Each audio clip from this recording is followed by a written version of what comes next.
나는 결혼한 지 어느덧 10년이 지났습니다.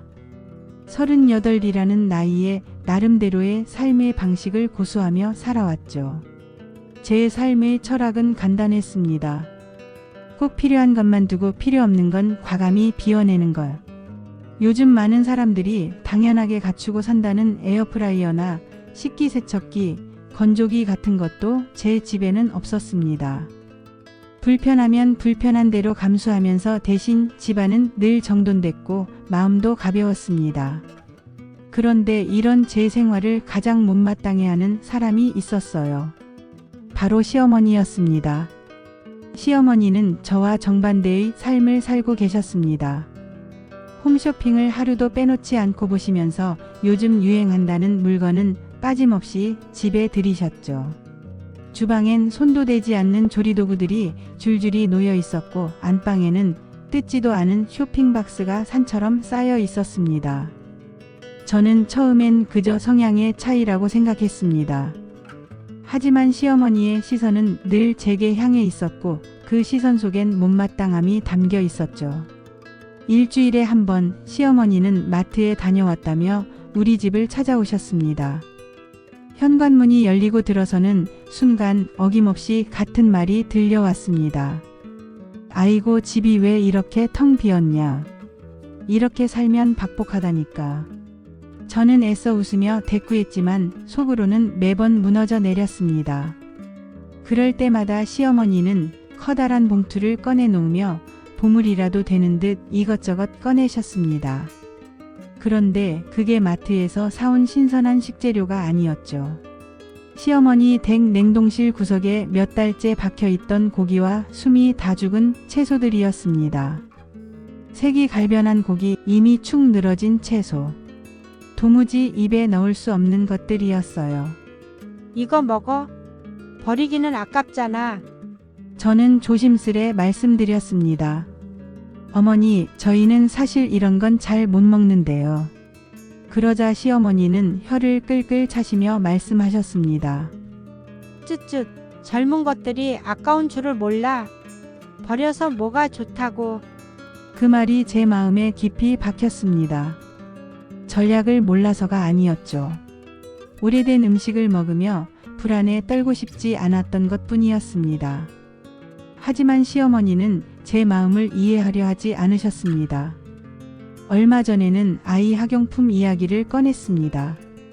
아들 숙제를 위해 새 색연필과 스케치북을 사러 가야겠다고 했더니 시어머니는 금세 손사래를 치셨습니다.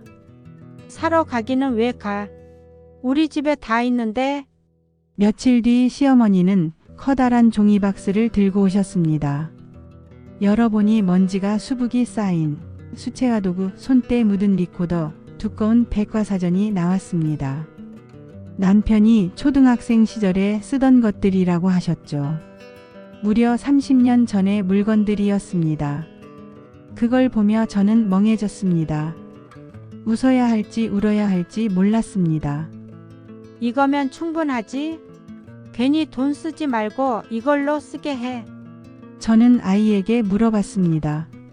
하지만 아이는 낡아서 열리지도 않는 물감 뚜껑을 돌리다 손에 묻은 가루와 곰팡이 냄새 때문에 얼굴을 찡그렸습니다.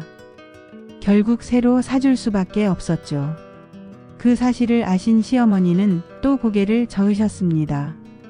돈이 남아도냐? 있는 걸 왜 버리고 새 걸 사니? 요즘 애들은 다 똑똑하게 살림하는데 넌 왜 이렇게 빈티나게 사냐? 그 말에 가슴이 철렁 내려앉았습니다. 아무리 설명해도 소용이 없었습니다. 저는 필요한 것만 아껴 쓰는 건데 시어머니 눈에는 제가 부족하고 어리석어 보였던 겁니다. 몇 년 전 이사할 때도 비슷한 일이 있었습니다. 시어머니가 김치냉장고를 사주겠다고 하셨는데 저는 굳이 필요하지 않다고 말씀드렸습니다. 그때 시어머니는 냉소적인 목소리로 말하셨죠. 사준다는데도 거절을 해? 요즘 애들은 다 알뜰하게 살림하는데 넌 왜 이렇게 빈티나게 사냐? 그 말이 제게 깊은 상처로 남았습니다. 제 고집은 단순히 필요한 것만 두고 살겠다는 것이었는데 시어머니 눈에는 그게 초라함으로만 비친 거죠. 시간이 지날수록 시어머니의 방문은 더 큰 짐이 되었습니다. 냉동실에서 꺼낸 고기를 억지로 요리하다 결국 버리기도 했고, 억지로 받은 물건들은 집 구석에 차곡차곡 쌓여갔습니다. 저는 늘 눈치를 보며 살았죠. 남편에게 하소연을 해도 돌아오는 대답은 늘 같았습니다. 어머니 마음이니까 그냥 받아두자. 그 말은 결국 모든 걸 제가 감당하라는 뜻이나 다름없었습니다. 매번 쌓이는 스트레스는 제 마음을 조금씩 갉아먹었습니다. 가끔은 그런 생각도 했습니다. 내가 잘못 살고 있는 걸까? 내가 이상한 걸까? 정말 필요한 것만 두고 살고 싶은 게 잘못일까? 하지만 대답은 나오지 않았습니다. 그러던 어느 날이었습니다. 시어머니가 또 우리 집을 찾아오셨습니다. 이번엔 커다란 아이스박스를 들고 오셨죠. 뚜껑을 열자 오래된 김치, 곰팡이가 핀 반찬통, 냄새가 강한 고기들이 가득 들어 있었습니다. 저는 더 이상 웃을 수 없었습니다. 억지로라도 받아들일 수 없는 순간이 찾아온 겁니다. 어머니, 제발 이런 거 가져오지 마세요. 저희는 필요 없어요. 제 목소리는 떨렸지만 확고했습니다. 시어머니의 표정이 굳었습니다. 뭐라고? 내가 아까워서 주는 걸 싫다고? 그 순간 집 안 공기가 얼어붙는 것 같았습니다. 남편은 곤란한 듯 웃으며 중재하려 했지만 이미 저와 시어머니 사이에는 말로 설명할 수 없는 벽이 세워지고 있었죠. 그날 이후 저는 더 깊은 고민 속으로 빠져들었습니다. 나의 삶을 지키는 것과 가족의 평화를 유지하는 것 사이에서 매일 갈등했죠. 시어머니는 여전히 같은 방식으로 다가왔고 저는 매번 같은 무게로 짓눌렸습니다. 그리고 오늘도 거울 앞에 섰습니다.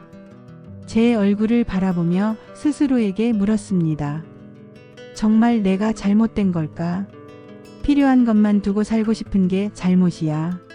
하지만 대답은 여전히 찾지 못한 채 또다시 다가올 시어머니의 방문을 기다리고 있었습니다.